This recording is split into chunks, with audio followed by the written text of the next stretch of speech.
was 11, I signed up for the youth rodeo. I wanted to be a real cowboy. One night, we're at the rodeo, and I'm standing outside the rodeo arena. I hear this loud crash. I look over. There's a 2,000-pound bull jumping over the fence. It starts tearing down the midway toward the carnival. People are trying to get out of the way. They're screaming, they're hollering. And then out of nowhere, this cowboy Bruce, he's chasing after this bull. He's like Bruce Wayne, Bruce Willis, and Bruce Lee all rolled into one. He's swinging a rope above his head. He lassos that bull by the horns, pulls him all the way back into the arena. It was awesome. The next weekend, my mom, Lisa, she's taken me to Bruce's ranch. She got me a job there, working with Bruce. He's going to teach me how to do that. First thing he says to me is, boy, go get your horse, saddle him up, meet me in the arena. And I said, yes, sir. But in my head, I'm thinking, yes, sir. No, sir. My mom's not here. How hard could that be? So I go get Joe, my horse. He's twice as tall as I am. I pick his saddle up. It weighs as much as I do. Set it down.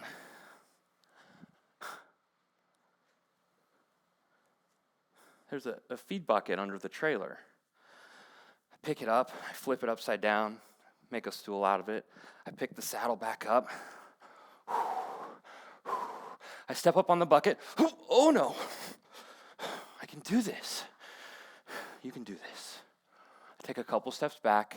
I get a running start. I jump up on that bucket. I throw the saddle in the air, and it lands on Joe's back. I got it. I cinch it down.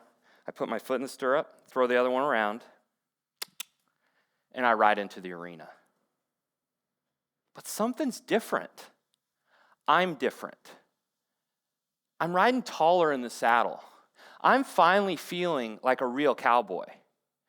Because nobody is a real cowboy until you saddle your own horse. And we've had saddles for 5,000 years. And during that time, millions of people around the world have saddled horses and ridden off into the sunset. Well, today, we sit in grandstands watching the rodeo riders. It's hard to have that same sense of adventure when we're driving around on our four wheels with our air conditioning. We love our comfort and ease. So much that in the next 3 years, we're going to spend $8.5 trillion globally on self-care.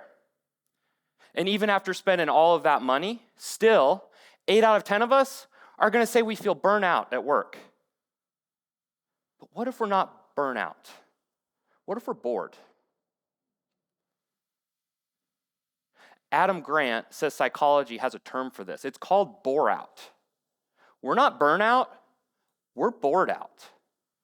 You know the feeling. Empty, exhausted, overwhelmed by your day-to-day to-dos. It's not because you're over-obligated. It's because you're not doing deep down inside what you know you can do. We all thrive in a culture of personal responsibility. In an environment at home, at work, and in society where every single one of us saddle our own horse. We know what we need to feel fully engaged at our best. We do. There's 3 things. First, do you feel a sense of choice in what you're doing? Second, do you feel effective while also challenged by it? And third, do you feel you're able to do it on your terms? If you answer no to any one of these questions, it's probably because, as Sebastian Junger writes in his book Tribes, modern society has perfected the art of making people, meaning you and me, not feel necessary. And I believe the way we can make people feel necessary again is to ask more of them, not less. That's when we show up as our best, both collectively and as individuals. And it happens naturally, I've noticed, during crucibles, like in 2003 in my hometown of Deschler, Nebraska, when we banded together to clean up after a tornado took out half the town and 900 people. Or in 9/11 in New York, You would think after something like that, prescriptions for anti-anxiety and anti-depression would go through the roof. It didn't happen. There was no increase in meds. In fact, suicide rates dropped 20%. Murder rates dropped 40%. That's why it's so frustrating for me as a leadership consultant when I walk into companies and nobody's saddling their own horse. I go talk to the employees and they're like, yeah, managers, they just don't get it. I go talk to the managers. Yeah, employees, they just don't get it. So nobody gets it. The truth is, they will never get it until you take personal responsibility for what's not working for you. Because without personal responsibility, all we have is entitlement. And we definitely don't want to create cultures of entitlement. No, we want to create extraordinary results together. Recently I had the opportunity to hear Walter Isaacson speak at the Kauffman Center in Kansas City about his new biography on Elon Musk. And that night, he said something about Elon that stayed with me. He said that Elon drives people crazy, but he gets them to do the impossible. While he was writing the book, Walter shares a story when he was walking the Tesla plant and he runs into this employee. He goes up to the guy and he's like, I thought you quit. And the guy's like, yeah, I quit. But after 9 months, I was so bored, I begged to come back. I would rather be burnt out working on a mission with Elon than bored doing my own thing. This is what happens when you create autonomy the way Elon does. An environment where people saddle their own horse. Another guy doing this is restaurateur Will Guidara. He helped create a 3-star Michelin restaurant with something he calls ownership programs.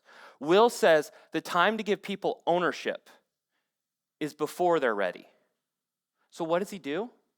He walks up to a 22-year-old kitchen server running plates, and he asks him, how would you like to run the beer program? He gives the kid a budget, teaches him how to manage it, how to do ordering and inventory, and once he learns the ropes, Will says, it's yours now. Go make it awesome. That 22-year-old kid created one of the best beer programs in America. He went on to become the general manager of the restaurant. This is how you develop people. Stop asking, are they ready? Were you ready? No. Let's give them a horse to saddle. Get out of their way and let them take it on. Remember when I was a little kid on Bruce's ranch, I saddled my horse for the first time? Well, at 17, I'm now the best saddle bronc rider in the state. Well, I was until this other guy showed up on the circuit, Shannon. Now, we're toward the end of the rodeo season, and I've lost the lead, and I don't know if I'm going to catch him. Well, tonight, 9 other riders have been bucked off their bronc. 9 other riders, including that guy, Shannon, 0 points. I'm the last guy to go. I'm not getting bucked off. The perfect ride is 100 points. Nobody has ever done that before in the history of bronc riding. Well, tonight, I don't know. I think I got a chance. I'm standing behind the chutes. I got my boots, chaps, spurs on. Danger Zone from the Top Gun soundtrack is playing as I climb over the back of the chute. Put my feet in the stirrups.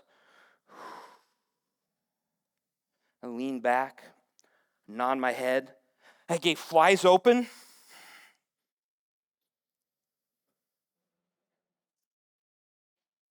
Nothing. The horse just stands there. Finally, it takes a couple steps out in the arena, and I hear the buzzer. And I look up. I scored a crummy 43 points. But I just won. I just passed up that guy, Shannon. Heading back to the chute, the ref yells at me. He's like, hey, kid, you want the re-ride? Because I actually qualify for a re-ride, a do-over on a different horse because mine didn't do anything. But here's the thing. If I take the re-ride and I get thrown, 0 points, just like everybody else. And that guy, Shannon, he's back in the lead. I don't know if I'm going to catch him. This was my chance. So in this situation, you take the win. And so I looked at the ref and I said, Yes, I want the re-ride. So they bring me a new horse, this big black Mustang. Its name was Dirty Jacket. I'm standing behind the chutes, I'm putting on the saddle, and it tries to bite me. I know everybody in the arena thinks I'm absolutely crazy. Like, what is he thinking?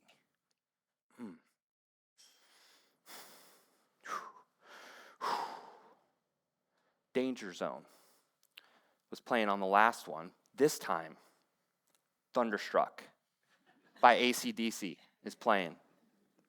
I climb over the back of the chute. I put my feet in the stirrups.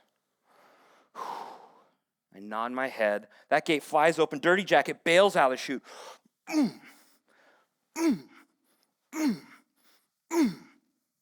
I hear the buzzer. The crowd is roaring. And I look up, 73 points. This is what it looks like to create a world of champions. That's the world I want to live in, where every single one of us gets to play full out. That's what I want for me. It's what I want for my 3 daughters, Claire, Sophie, and Thea. And it's what I want for each and every one of you. We can create that world together. But it starts with you saddling your own horse.